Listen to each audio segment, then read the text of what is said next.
IVM.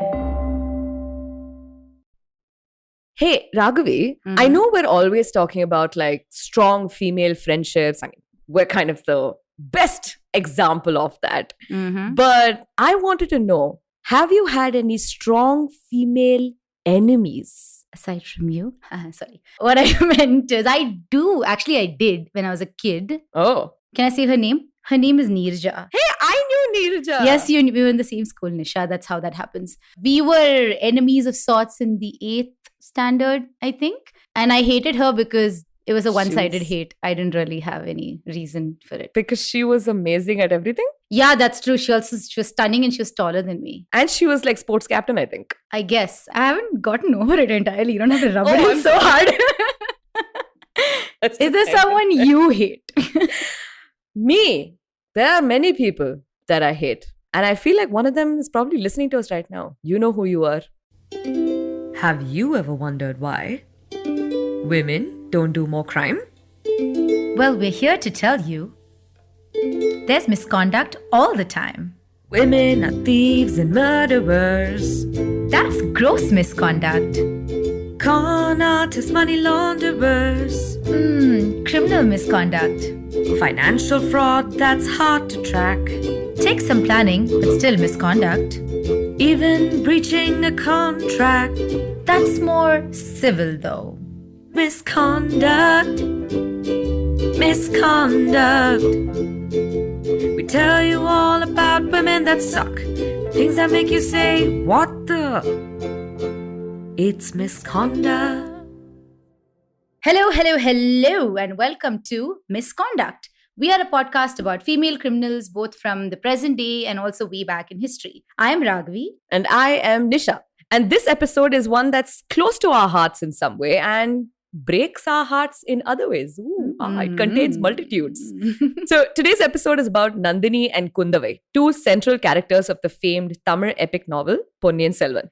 We usually do an episode every season on famous women in mythology and questionable history. Right. We're trying to cover the histories and cultures that fed into these stories. So at this episode, we'll also be steeped in a bit of history, in a bit of fiction, some legend. And this story is heavily South Indian inspired, which Raghav and I always love. Yay. Yeah. So this story is set in the 10th century AD in our world's written history. It's focusing on the rise and might of the Chola Empire, one among the famous 4 Tamilagam dynasties of India. So the story starts with a Chola king who went by the name of Parantaka II, or his cute pet name, Sundara Chola. Cute. Yes, it is. So he made a claim to the Chola throne in 10th century AD. This may or may not have like a claim that he could make or he was allowed to make, but he made it nonetheless. And the Chola kingdom eventually flourished under his immediate descendants in the years that followed him. His daughter was Kundavai Piratiyar, or Kundavai, as everyone generally called her, just like one name, like Madonna or Sri Devi. Yeah, like Socrates, Mammootty, Ah, Adele, or Hitler. Okay. I think they get it. I think they get it. So, Kundavai was the daughter of Sundara Chola and his queen Vanavan Madevi. She's supposed to have held a very high position for a woman in the Chola court. She was known to be fiercely protective of her elder brother Aditya Karikalan, Chola prince, who never ended up being king. She was also very protective of her younger brother Arulmozhi Varman, who would become the famous Rajaraja Chola. That's right. So the Rajaraja Chola, as I'm realizing it right now, very crudely translates to king of kingdoms. Yes, correct. If you had a doubt, does he become king? Maybe. So, I mean, Tamil is a beautiful language. I just don't directly translate it. I'll do what I want. Go on. So, Kundavai would go on to retain most of her power by marrying the commander of the Chola army, that's Vallavarayan Vandiyadevan. Does he have a short name or like a translation that we can use? No, sorry. Okay. So, Kundavai's supposed rivalry in court was with a woman named Nandini.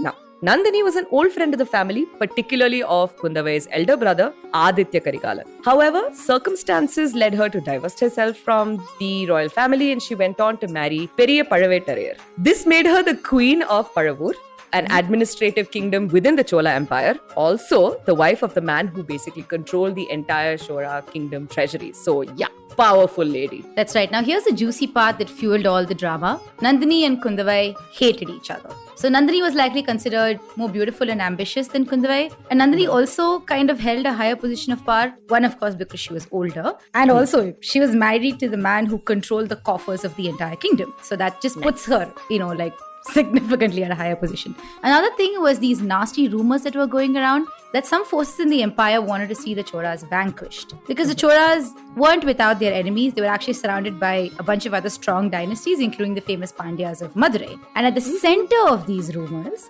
was Nandini. And this bothered Kundavai, but she couldn't do much about it because, she was woman in the 10th century. So now Kundavai also seemed to resent the awfully close relationship that Nandini and Aditya Karikalan had. There is speculation that they were star-crossed young lovers, but was it love? Was it lust? Would Nandini topple the entire empire with her beauty and her scheming? Would Aditya be a bad king because of his infatuation? All of these things really worried Kundavai. But I think that this is all really dumb. I don't think they should have worried about any of this stuff. Why do you say that? Because it is likely that none of this stuff happened. Twist. Dun, dun, dun. So you see, while some of these people are real, Kundavai is definitely real, it is very, very likely that their roles in the rise of the great Chola Empire were kind of embellished. And also because Nandini most likely just didn't exist. No. Yeah. And this is because the real history of Nandini and Kundavai is blurred in the public eye due to a very famous novel series that was published in the 1950s. It was called Ponniyin Selvan by the Indian author Kalki Krishnamurthy. So, Ponniyin Selvan is written exclusively in Tamil and is now regarded as one of the greatest novels of Tamil literature. Our parents grew up reading it, as did their parents. And today, there are translations in many, many languages, including English, which is what we read. Yeah, but did we really read it? Because, there's audiobooks and stuff. Dude, my mom would tuppify in my face, okay? Because classical Tamil is a whole other ballgame and I didn't study that, so. Yeah. It's difficult to follow Sun TV news, dude, and that's not even that hard. Dude, forget that. You remember in Sun TV when Ramana used to come to tell us the weather? I had to rely on those little emojis of the rain and stuff to be like, oh, it's rain. Otherwise, I would have had no idea. Are we going to school or not? So, there is also a 2-parter Tamil epic period movie directed by Mani Ratnam that was released recently. The movie stars the ever beautiful Aishwarya Rai and Trisha Krishnan as Nandini and Kundavai. Yeah, and this movie is a really big deal, you guys, because Ponniyin Selvan is a long novel and no other director has ever taken on this insane task of turning it into a movie. And Mani Ratnam did it. Actually, fun fact, I remember when the movie came out, I was in this really famous library in Chennai called Higginbotham's. A bookstore. Bookstore, yeah. And it used to be all whatever the famous English novel was would be put out front as bestsellers. And this time when I went, it was literally first 3 tables was just Ponniyin Selvan in Tamil, in Hindi, in English, in Malayalam, whatever language was there. So it was really cool. There's a Spanish translation of... no. Yeah. I'm sure Ponniyin. That's Italian. Also, that's not Italian. Just because I did the hand. Yeah. Nish Selvan. Terrible. Okay. So also while Raghavi and I have read the English book and watched the movie, we are very aware that we are not history experts. Yes. Right? I just said El Ponniyin. So yes. So to help us understand what actually went down during the Chola dynasty's rise to power, we have a guest this episode. We are joined today by Anirudh Kanisetti, who will help us navigate through the murky waters of the history of the Chola Empire. That's right. And Anirudh is an Indian historian and the author of Lords of the Deccan, Southern India from the Chalukyas to the Cholas. By the way, it's a very interesting book. We should all read it because it sort of takes you through the life and times of the Chalukya, Rashtrakuta, Pallava and the Chola Empire, starting all the way from the 6th century AD. And this book is a really good introduction to the Deccan rulers of yore, before the Delhi Sultanate would make the Indian subcontinent their home, right? And among everything that was in the book, one thing I particularly liked is how the book sort of differentiated between the sexy version of history from real history. And I found that particularly interesting because the end result is all history is quote unquote sexy if you can just give it some value to what it can teach you in the modern day. So it's a great book. Please check it out. We'll actually put a link in the description for this episode. Perfect. Anirudh is also the host of Echoes of India, a history podcast right here on the IVM Podcast Network. We'll include that link as well in our description. So give it a listen or many listens. That's right. Listen to it while you fall asleep. Yes, that's literally what I was going to say. Let us just keep running in the background at the very least. Yes. So, and lastly, Anirudh is one of the connoisseurs of our favorite Instagram history parody account called Chola Bhatura Empire. So he takes great pleasure in curating memes for us history dum-dums that barely scrape through CBSE social studies. Yeah, I love that page so much. Indeed, it is hilarious. Actually, like sometimes when I see some of those memes, I'm like, oh, this also happened, and actually inspires me to go and read up what actually the history was. And I was like, oh, wow. Yeah, Chola Bhatura Empire realistically has been part of so many of my Wikipedia wormholes. Yes. At this point, it's just like, oh my God, don't put any more cats on that page because I can't do this. I have work. Please, Anirudh. This has been our longest intro to an episode, but that's because we have a lot to tell. But before we get into it, our usual disclaimers: the podcast is not meant for children. Listener discretion is advised. Oh, and spoilers ahead for a 7-decade-old novel. Yes. Okay, so the context setting for this episode is going to be really tough because we have 2 overall sources to cover. One, of course, is Kalki's book Ponniyin Selvan, which is an account that is definitely fictionalized to some degree. But we don't know how much of it is really fictionalized. Then there is actual history, like the peer-reviewed stuff based on evidence and, archaeologists and historians working their ass off. But that'll be more of Anirudh's domain, our guest. So we're here to tell you the stuff we know from stories. We are best at that. So we start with Ponniyin Selvan, the book. So like we mentioned earlier, Ponniyin Selvan is a Tamil epic historical fiction novel that's written by Kalki Krishnamurthy. It was originally published in Kalki magazine between October 1950 and May 1954 in multiple parts, kind of like a rolling week-on-week sort of story. Eventually, it was published in 1955 as a 5-volume book that goes on for a little over 2,200 pages. That's crazy. It is. So Ponniyin Selvan literally translates to the son of the river Ponni or the river Kaveri. And the thing about this book is it's supposed to be this sort of long saga of political intrigue, of romance, betrayal, murder, comedy and wit, and some nuanced observations about an ancient Tamil society that we didn't really know. And it was also a commentary on the might and power of the Chola Empire, all sort of expressed through its very vivid and well-written characters. And all these characters sort of work towards taking over the Chola throne by any means necessary. And Ponniyin Selvan, the book, achieves all that because it continues to remain critically acclaimed even today. And in fact, its stories are so interwoven and intricate that it's so insanely complicated that no filmmaker in history has managed to really adopt it successfully. Not for a lack of trying, though. Actor and former Chief Minister of Tamil Nadu, M.G. Ramachandran, wanted to make it back in the early 1960s. But a series of unfortunate circumstances prevented it. And then Kamal Haasan wanted to make it as a 40-part TV series in the 90s, which is, this was like a full 2 decades before Game of Thrones came into our lives. And then through the 2000s, various TV adaptations were explored, including an animated one, which would have been so fun. Yeah. And Soundarya, who is a producer and also Rajnikant's daughter, wanted to make a web series in 2016, but that has not yet made it to production. That's right. And only in 2022 and 2023 did filmmaker and director Mani Ratnam manage to put out a largely satisfying-ish version of Ponniyin Selvan.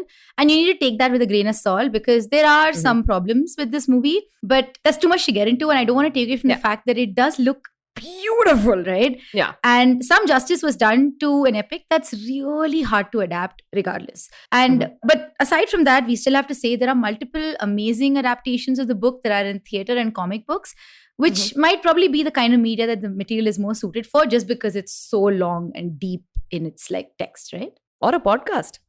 Ah. There is one. Oh yeah, there is one. That's IVM's Ponniyin Selvan podcast. That's true. It's in Tamil though. It is in Tamil. That's true. Listen to us for the English breakdown. Like a terrible breakdown. So what is Ponniyin Selvan about? First of all, Ponniyin Selvan is a celebration of the Chola Empire at its finest. around this time, the dynasty was slowly making its way towards its peak in terms of art, architecture, naval prowess, resources, literature, culture, and the growth of Tamil as a language. It also made its progress as a territory, as its people. So it's just a thriving time for them, right? They saw the flourishing of their trade, economy, agriculture. This is also the age of temples, with many of these old temple walls still standing today. Yep, and that actually includes the Brihadishwara temple in Tanjavur. My parents have been there and they said it's beautiful. Did they go together? No, I don't think so. Oh, they went at some point. These are all stunning temples, by the way, because they have very simple and strong architecture that's lasted literally through the ages. So it's crazy. So the whole dynasty originated on the banks of the Kaveri River, and the book is called Ponniyin Selvan because when the character of Arulmozhivarman fell into the Kaveri, he was rescued and returned to his family by a mysterious woman. Ooh. Yes. He then became the son of Ponni, the son of the river Kaveri. Nice. So that's why. Okay. So, but now let's focus on the book, right? Ponniyin Selvan is the story of Rajaraja Chola's rise to the throne, kind of through the eyes of Vallavarayan Vandiyadevan. So, in the book, he's a warrior prince of the Vanar clan. And right now, Raghavi is giving me bombastic side eye. So, I'm just going to go ahead and call him BV. Okay? Yeah. Does that make you happy that you don't want to say his full name? Yes, thank you. Okay. So, VV is a friend of Aditya Karikalan, the Chola prince and the son of Sundara Chola. They have fought many awards together. They trust each other. They're like BFFs. All right. So Aditya asks VV to go to his father, Sundara Chola, and let him know that there are conspirators in the Chola kingdom. And what do they want to do? They want to get rid of the Chola line and vanquish the empire. But why though? Well, a technicality. Sundara Chola did not really lawfully, properly become king. And there are people contesting that. I love technicalities. My favorite kind of conflict. So the chief amongst these conspirators is Nandini, who we said earlier is the queen of Paravur and the wife of the treasurer of the Chola kingdom. So Nandini is known to be beautiful, stunning, a true princess with the dusky, glowing skin of a person with immense privilege and money, and the confidence and grace of a person with immense privilege and money. Yeah, you know what they say, right? You're not ugly. You're not ugly. Yeah. You know what? I think Jacqueline Fernandez said that, by the way. That sounds about right. We referenced that in that episode as well. I believe her and I agree.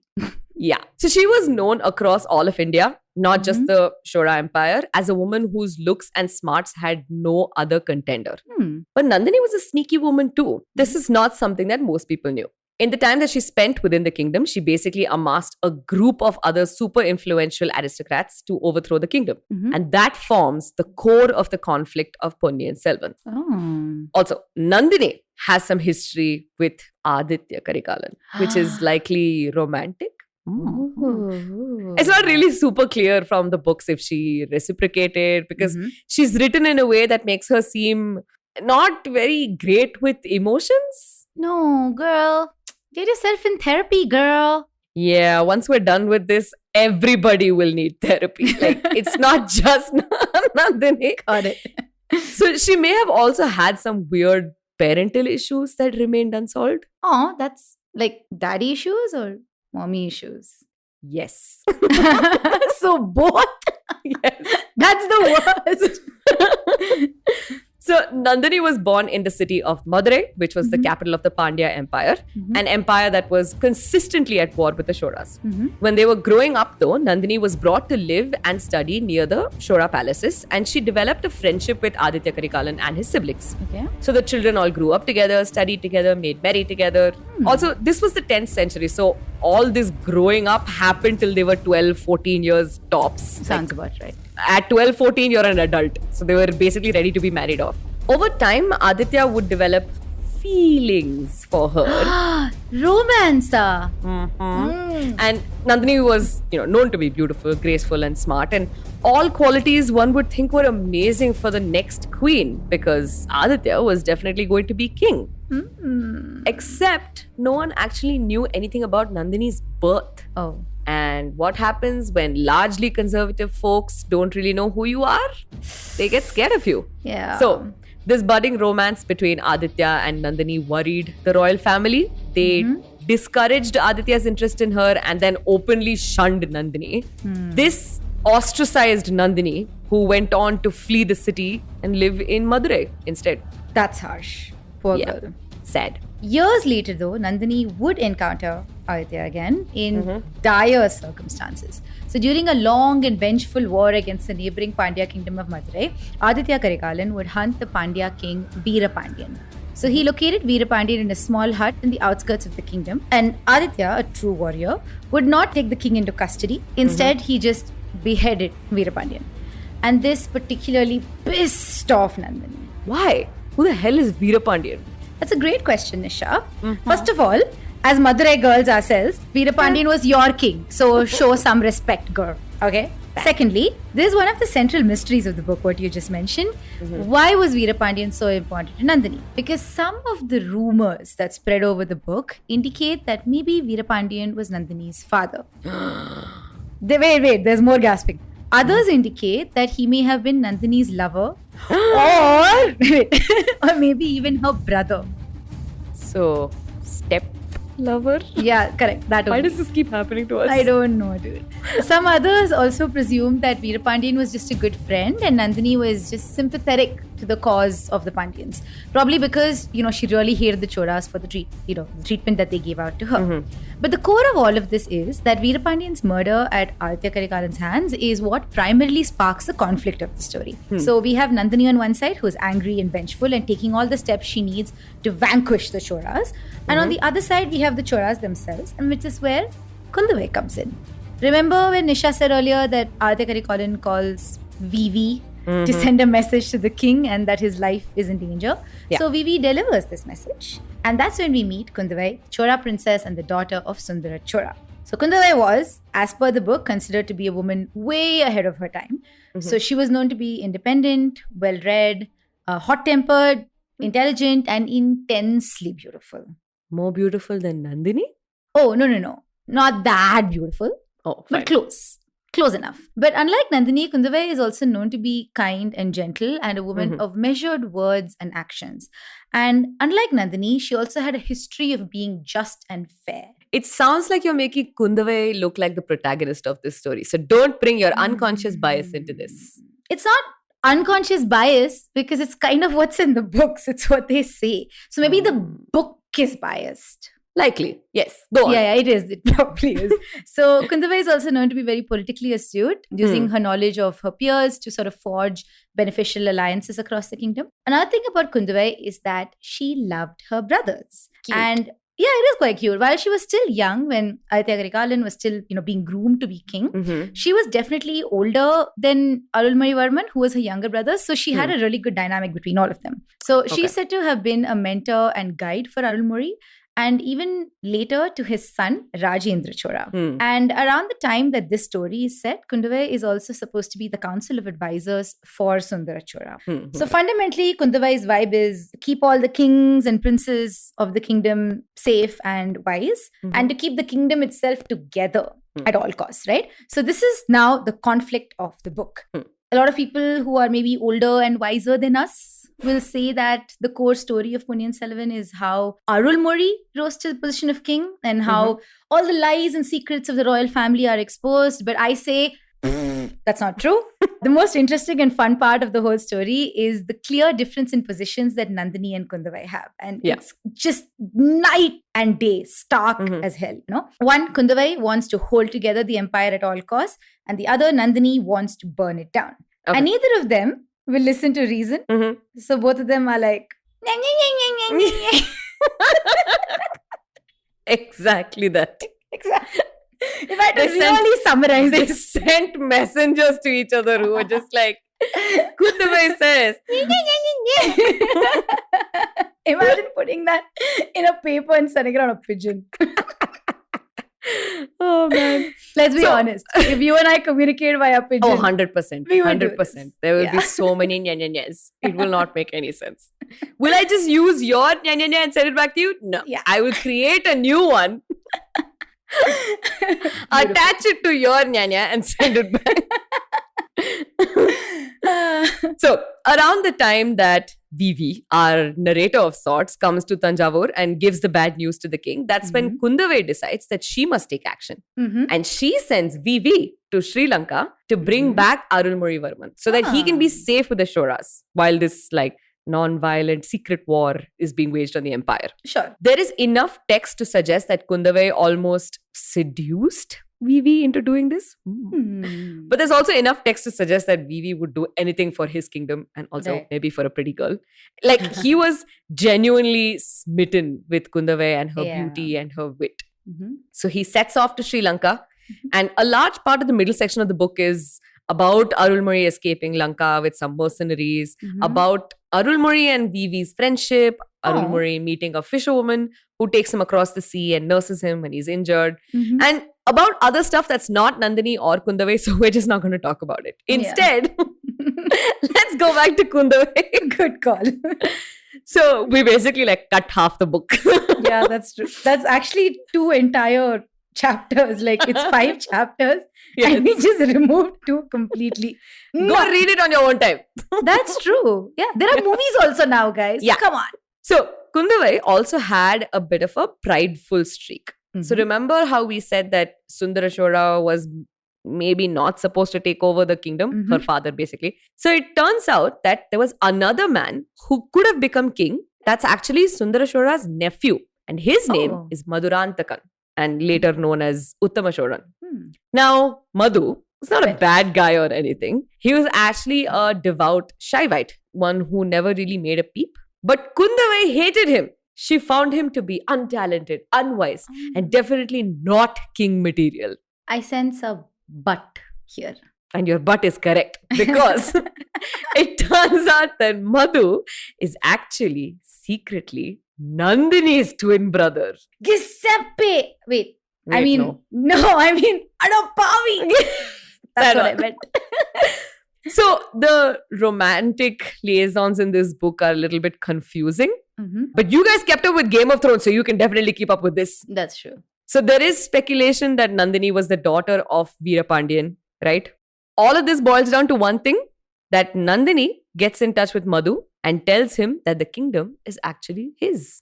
That's great, but we need a break now. Yes. This has been a while, and I recommend that you all go read the plot of Ponniyin Selvan, the movies in the meantime, or watch the movie and come back to us. That'll also help. Yes, but make sure that you come back to us, because we have a lot more to say.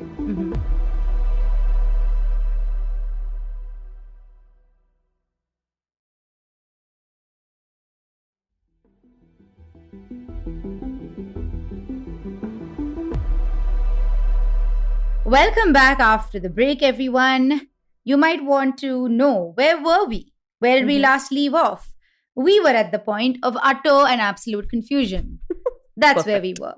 So here is the deal with Ponniyin Selvan right now in this moment from where we last stopped. At some point in the story, while Nandini and Kundavai stuff is happening, Arulmozhivarman is still trying to find his way back to Tanjavur from Sri Lanka. I know you forgot about this part. It happened a long time ago. Yeah. And a bunch of other stuff happens, including Kundavai, who is trying to rally all the aristocrats in Tanjavur in her favor. Because, of course, they're very important to make sure the king doesn't lose his throne. But what nobody knows is the coup that's being planned by Nandini to take over the Chola throne is actually going really, really well. Better than she expected. Yeah. Because firstly, Sundara Chola is really unwell. And in fact, he's physically paralyzed in this story. And he's just in his palace in Tanjavur. His eldest son, Aditya Karikalan, is away in Kanchipuram and he's waging wars on behalf of his father.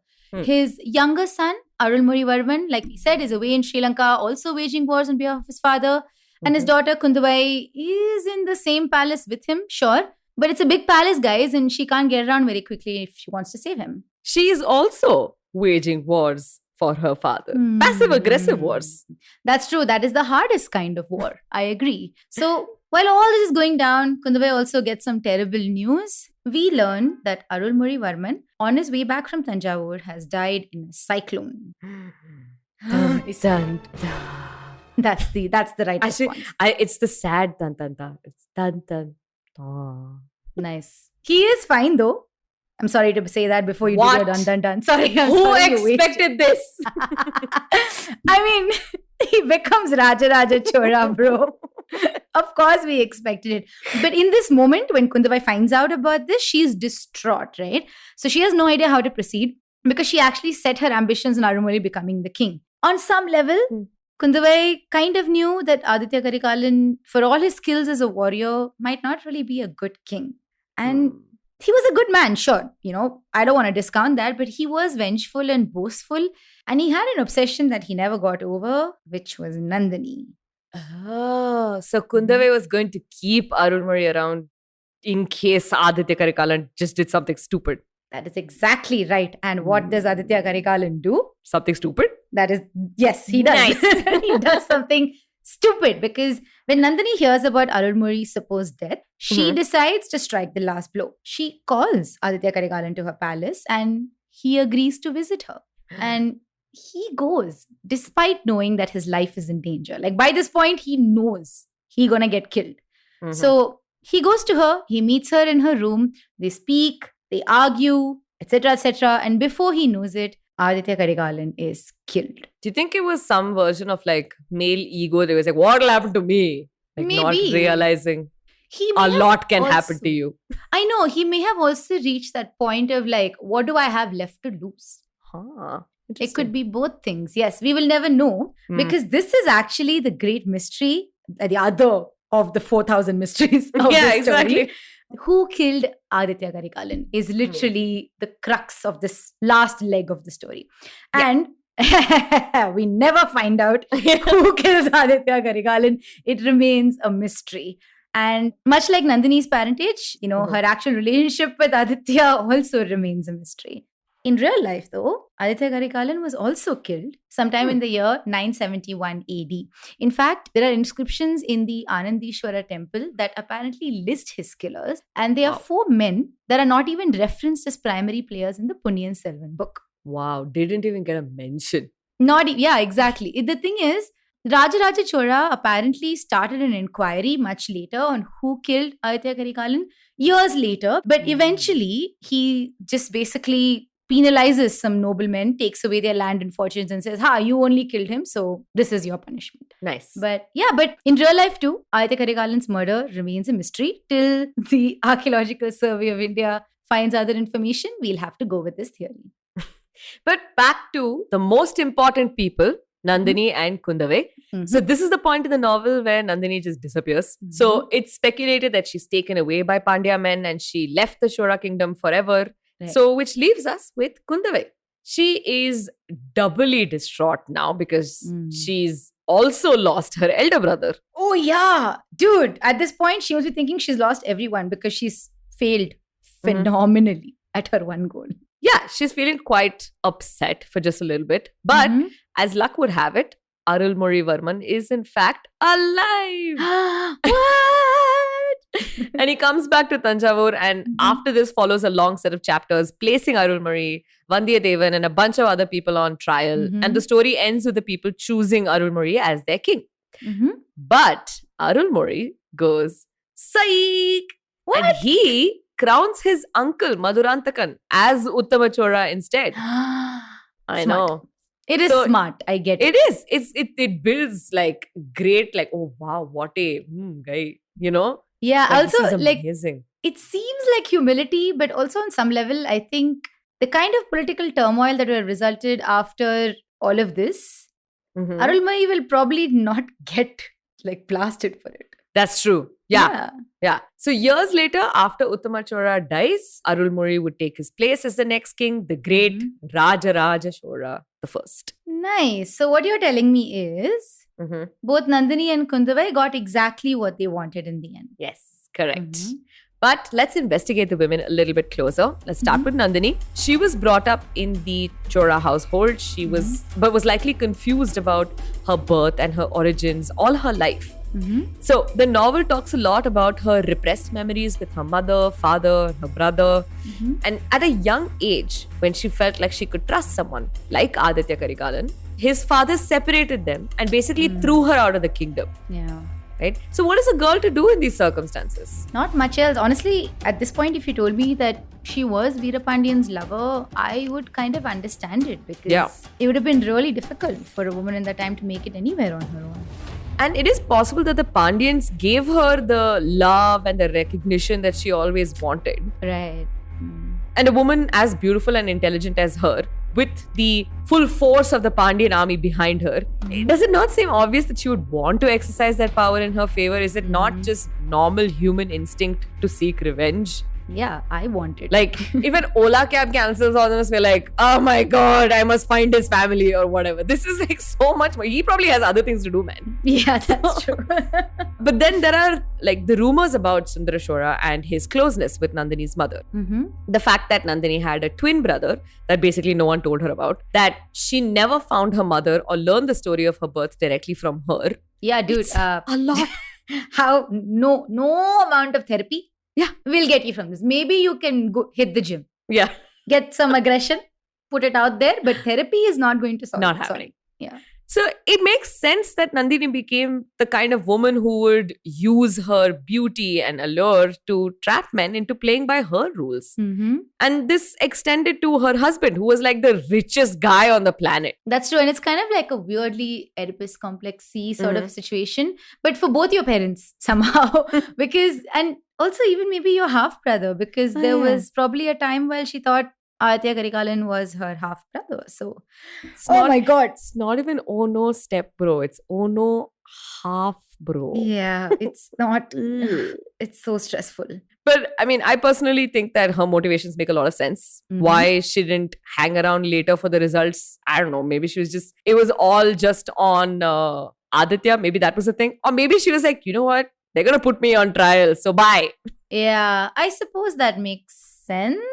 Good I guess. for her. Next up is Kundavai. In the novel, Kundavai is referred to as the light of the Cholas. And she's actually seen as an advisor, like we said, to her father, and is celebrated as a mentor to her brothers as well. And she was kind of seen as the ultimate Disney princess, and it helped that her own family put her on a pedestal. In fact, the character of Kundavai was also quite prideful, right?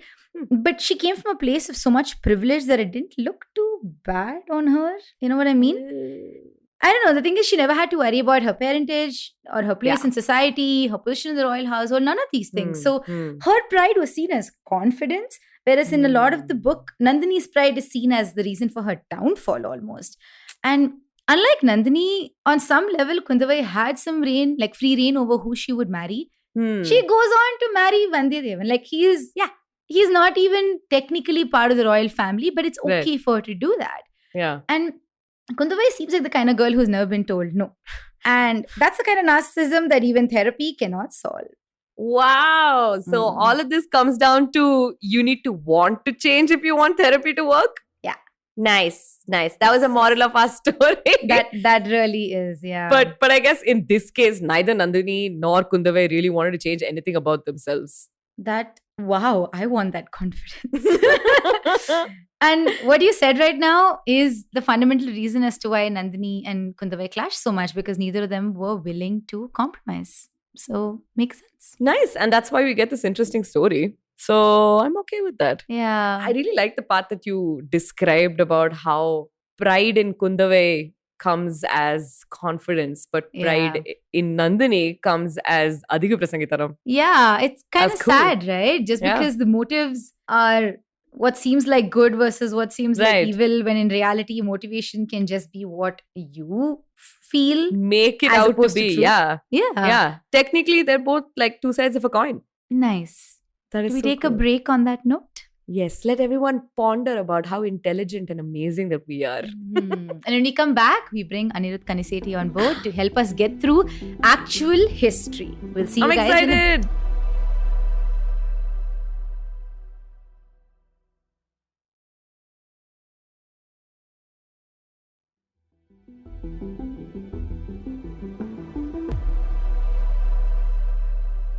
Welcome back after the break. So now we have discussed all of the fiction. We have a lovely way to wrap up the story. So now let's get into the history. So please welcome to our show, Anirudh Kanisetti, historian, author, connoisseur of internet memes. Hi, Anirudh. Welcome to Hello. the show. Thank you guys. Hello. Thank you guys for having me. Thank you for that super long introduction. And thank you for doing this interesting podcast. I mean, it's just it's so rare to have conversations about the Cholas just generally, and also Mhm. talking about the Cholas from a true crime perspective Yeah. is just so interesting because, good God, there is a lot to talk about Yeah. in crime. There is. But we are particularly concerned with the women. Mhm. So that's why Nandini and Kundavai, and it just made so much sense to us. And like we said in the beginning, for us, it's more like we'll read story and we'll do time pass. And then Yeah. Raghavi was like, yeah, there is some history in this. We were just like, let's outsource to someone else Yeah. who actually knows. Someone who actually has done the reading, has spent all that time Mhm. making that effort.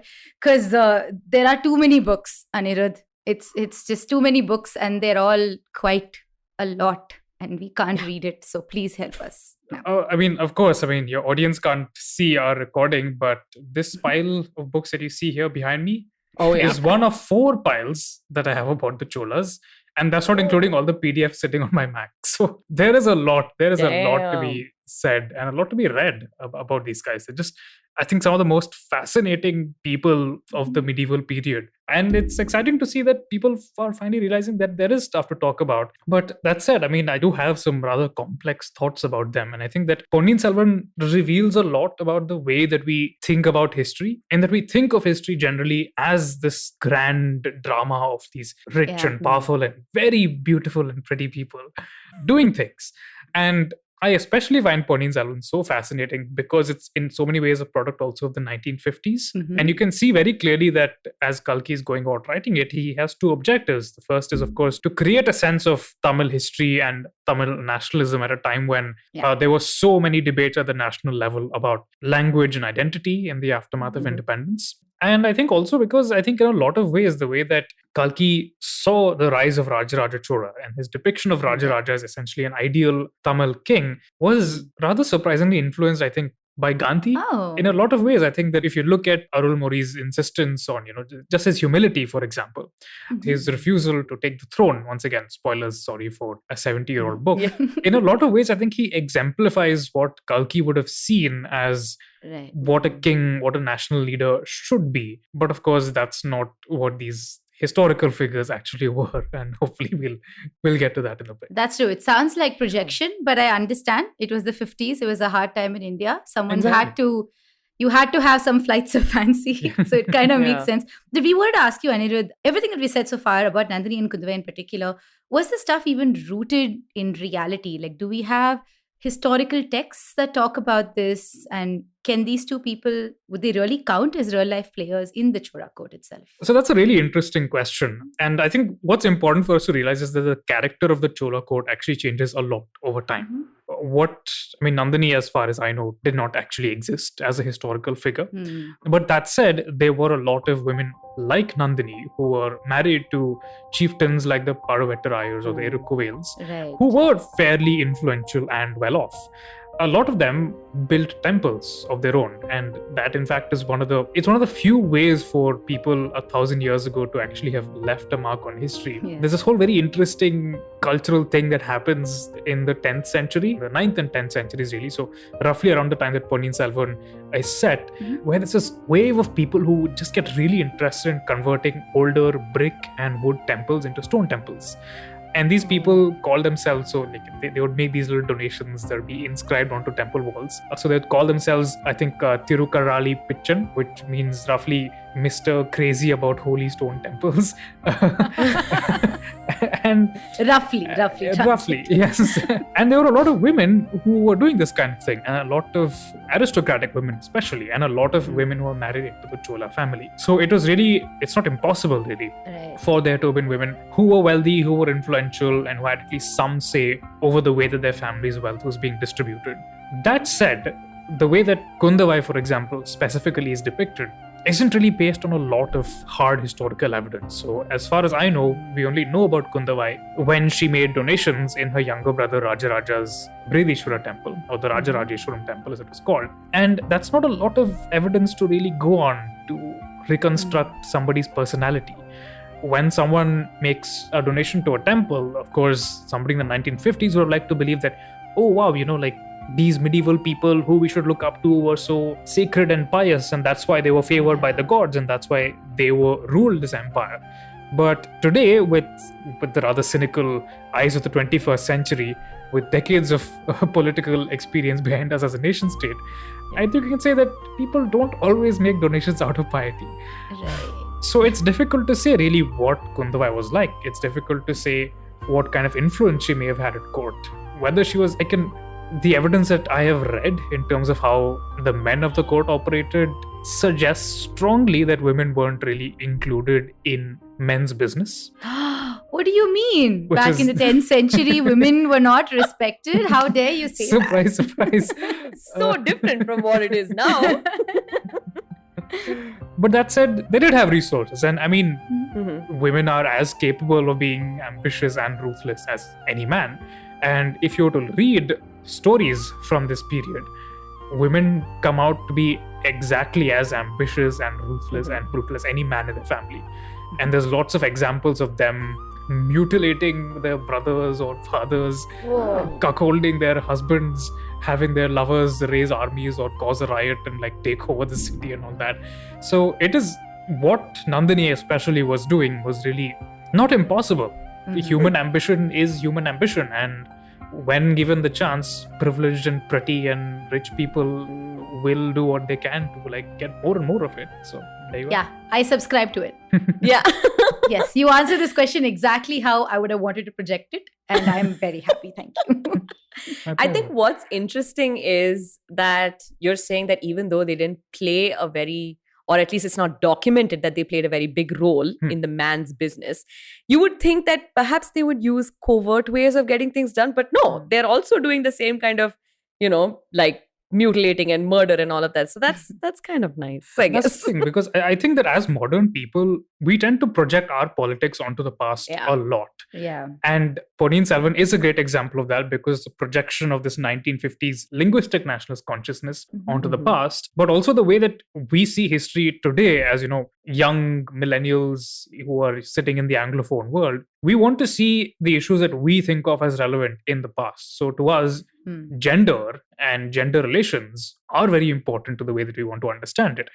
But to, let's say, somebody like Kundavai, her gender would not have been as important as her caste or her ritual or her class status. To her, the fact that she was a member of the Chola family controlling these resources automatically made her different from all the other women out there. And she was able to do things that most medieval women simply did not. So I think that's something that we very often lose sight of because, and of course, everybody thinks royals are sexy and glamorous, so can't really blame them. But it's important to remember that, there's a reason why we don't know what the vast majority of medieval Tamil women actually thought of the Cholas. Yeah. There aren't a lot of medieval Tamil female donors who weren't from landed aristocracy.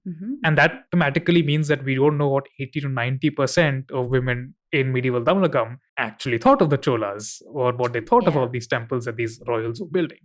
But also, who would write about them? Because the only Yeah. people who could afford to have scriptures about them would be the ruling class, right? Exactly. So, yeah.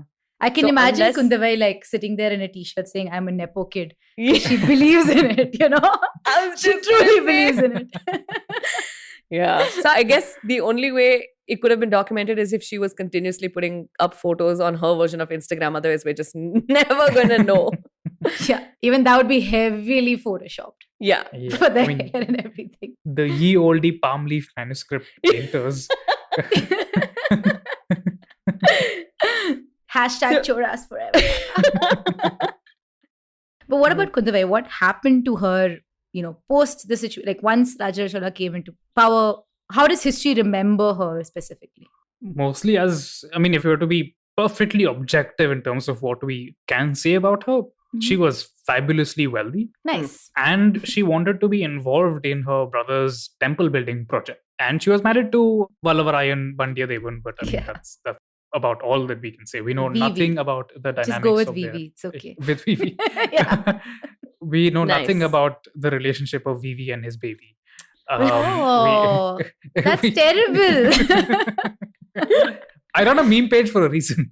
Yeah. Oh, no, not the joke. I meant it's terrible that we don't know much about them, because in the Ponniyin Selvan, in the book, Yeah. their meeting in particular is really hyped up as this super like almost romantic moment of sorts. And they sort of put that into the movie as well, right? It's just like birds chirping and there's this swell of music and everybody's like, ah. So it's really hectic, So when that is what happened in the movies and the books, it's kind of sad that we actually know nothing about. Like no monuments exist for them in particular, Actually, the way that you described it kind of reminds me of like maybe Arumari was like a CEO of a company and Nandini, Kundavai was just like, I will run the philanthropy arm. You actually wouldn't be that far off because medieval kingdoms were fundamentally family businesses and like they did go and like set up franchises. So especially if you look at Rajendra Chola, so Rajaraja's son and heir, he sets up his sons as, like Chola Pandian. So he's running the Chola Pandya branch of the family business. Then there's a Chola Lankeshwaran who's running the Lanka branch of the business. Nice. So they actually do that. And I hate to destroy, Kalki's version of Kundavai even further, but I mean, the way he depicts her, I think, is also influenced by the way that he sees the ideal progressive Tamil woman, in that she loves taking care of her brothers and loves taking care of her nephews, even though she's educated, right? So the idea is that, the family is affording the woman the freedom to study and so on, but in return for essentially her undying loyalty. There's a very interesting line which is like, I will not marry unless I'm being married to somebody who will allow me to live in my beloved Tamil country. And the thing is that, the Banas, the Vanar clan, who Vivi is coming from, are actually living on the frontier of the Tamil country in where it transitions into the Telugu speaking lands. And it is perfectly possible for her to have been living in this man's court and only appearing in the heart of the Chola territories to make donations to temples. Like that would explain the evidence equally well. So historically, she really would not have. I think it was very unlikely that she would have been allowed to stay in her family's court after being married off to another line. So, yeah. Great, what Anirudh. you're saying is, we need a time machine. Somebody get on that right now because we need to find out what happened. This is such a depressing sort of end to this whole bit. I mean, yeah. I'm sorry, but history is not, sadly enough, history does not exist to confirm our nostalgia, our wishes for how it looked. Fine, Anirudh, you are dismissed. Thank you. Our Game of Thrones fantasies. Yes. We got you here specifically to say, hey, yes, women were celebrated back then. It sucks today. Let's go back to that time. But no. You have to come in with reality and ruin everything. Thank you. That was an amazing way to wrap up the episode. There's just so much perspective that I never thought about. That was awesome. That's true. I'm really, really glad we had Anirudh on. Yes. So, and we learned so much. Like we learned, like when regarding Ponniyin Selvan as a novel, we should see it as like a love letter to the Choras, ideally.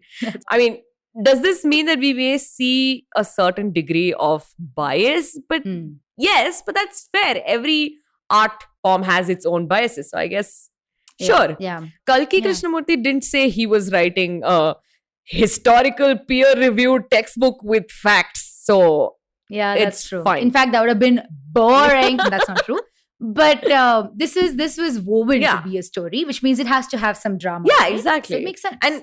But we should definitely think about how well researched the book is by itself. Like how many characters are mentioned, how many of them are taken from real life. Also, as Anirudh pointed out, how it is relevant to its times, right? Of what India was going through at that time. So how is this book kind of pushing that across? It's at least appreciated for that. That's true. And it's good to know, or it's saddening almost to know, that Nandini was not actually a real person. Yeah. Like 90% of her is probably not real. Maybe she's a composite of other characters that Kalki may have read about, but we don't have much evidence to that. But we can still learn from her, right? We can still learn that the pride and hate that you can have can only get you so far before you like kill the love of your life and just disappear from the face of the earth or whatever. I know. And we can learn that life will throw hardships at you, etc., but you can persevere regardless, which is clearly what Nandini at the very, very least was determined as hell to get where she wanted to. And I think we can also learn that it takes a woman of a certain allure and grandeur to be played by the legendary Aishwarya Rai on stage. So that reminds me, I know Aishwarya Rai is like L'Oreal brand ambassador, but I have never ever seen a shampoo commercial as amazing as Nandini's hair in Ponniyin Selvan. You know that's a wig, right? Shh, Aishwarya Rai is perfect. Okay, all right. Would you like to talk about what you learned from Kundavai? I guess I learned not that much, especially after Anirudh's like eye-opening of, we have like maybe one note from her on one stone.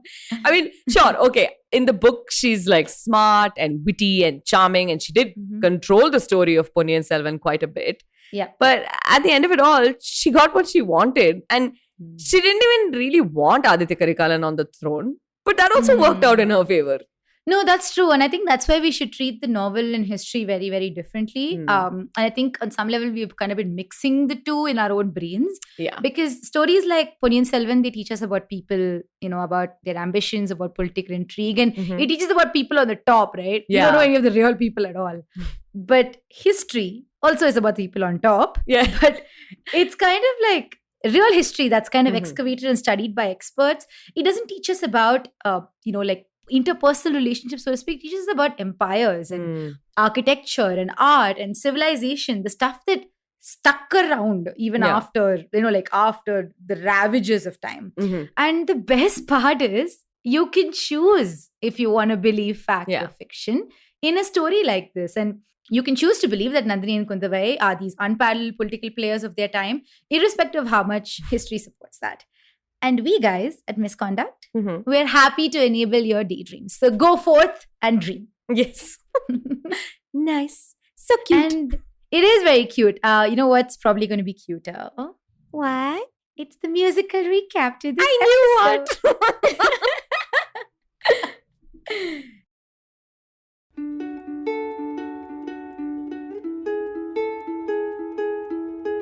Middle child of the mighty Shura kingdom, Kundavai, the ultimate Disney princess.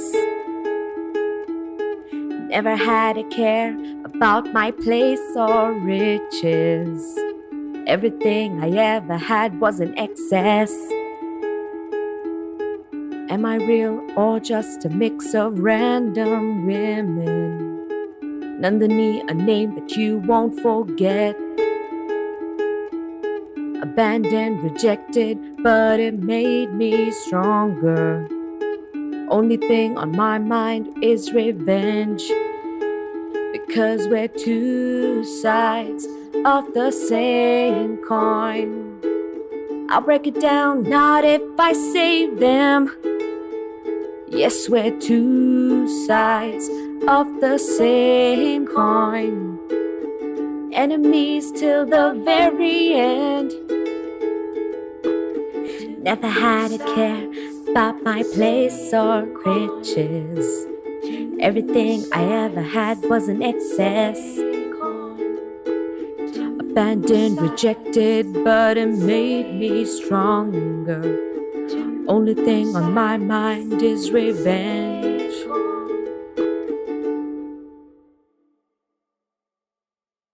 That was amazing. Thanks.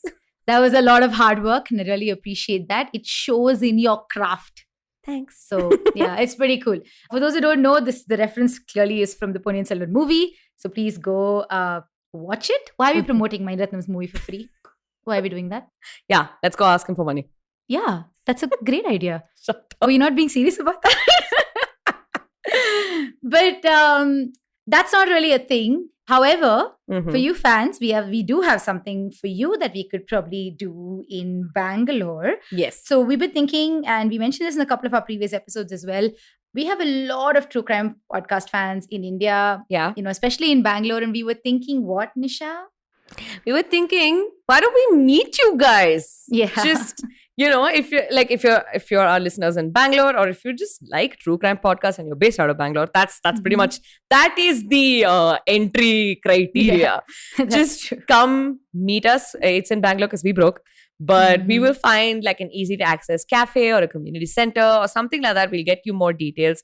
We'll put up some details on our Instagram page to find out your interest and the area that would work for you, and we'll set it up. Yeah, definitely. It won't, like we said in our previous episodes, we'd like to make sure it doesn't cost anything to enter. Yeah. We'll just come in, grab some coffee, grab some biscotti or egg pups, whichever you like. Egg pups. And we can just chill out. So that'll be really fun. We're looking forward to this, and we'll see you on our Instagram page to figure out if there's something you'd like to do. Yeah, and our Instagram page is Misconduct Pod.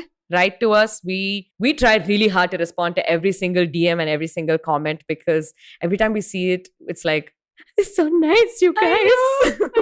I know. It's that crying emoji that's like Yeah. lip quivering. Also smiling. Yeah. Yeah, it's so beautiful.